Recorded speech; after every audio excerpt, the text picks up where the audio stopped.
The housing market was struggling before the flood. Now here in Middle Tennessee, buying and selling homes could get even tougher. Our real estate expert, we have Monte Mohr here to talk about what we can expect and what you need to know to get your home sold so you can buy the house of your dreams. Monte, it's always great to have you here. Thank you, Holly.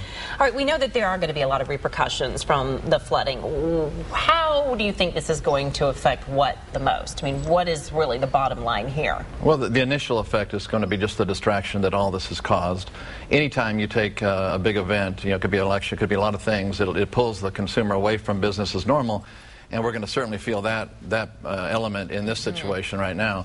And then, a lot of people are sitting on the fence anyhow. Do they buy right now? Are they sure their job's going to be around and so forth? So this only causes more of that distraction.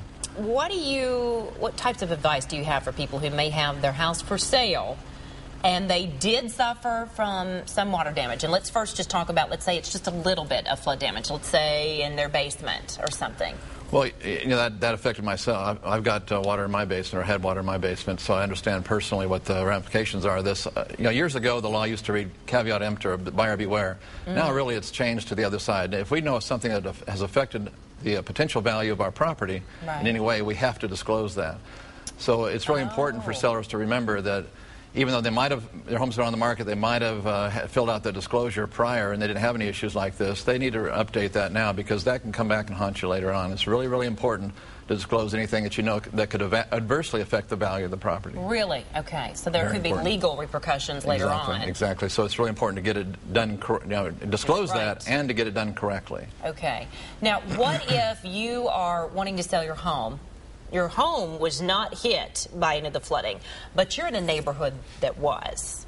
What's the best advice for those folks? The only advice I can give those folks really would be to hang in there. You said it on the beginning there when you said the market's already been affected by our economy and so forth. Well, now we just took another step backwards, and so all I can say is to hang in there. I was in my own old neighborhood just yesterday to check on a couple of my listings, and fortunately both of my listings were not touched, but on the same street there were dozens of homes that looked like a war zone, because people pulling out everything out of the basement and so forth. So it's going to be hard probably to convince a buyer to feel good about buying a home in that kind of a neighborhood with that kind of things going on. So our biggest hope probably is to get people to get through this as quickly as possible.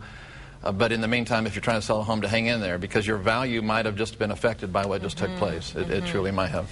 Let's say you have another quick scenario. Let's say you're about to close on a house. You found the house of your dreams, but you're concerned, before you've signed the papers, you are concerned, okay, what do I need to know about flooding in this area? What's advice for them?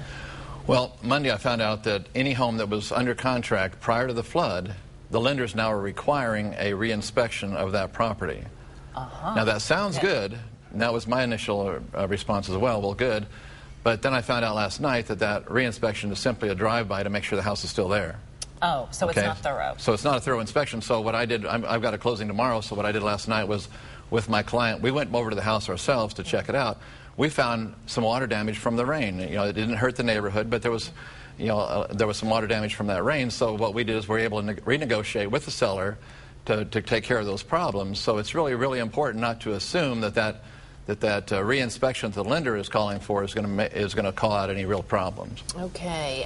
We are going to have you stick around, if you don't mind, and we're going to have more with Monte Mohr. I'm going to give you this information, though. If you do need help buying or selling your home, you can give the Mohr Group a call. That number is 615-850-4330.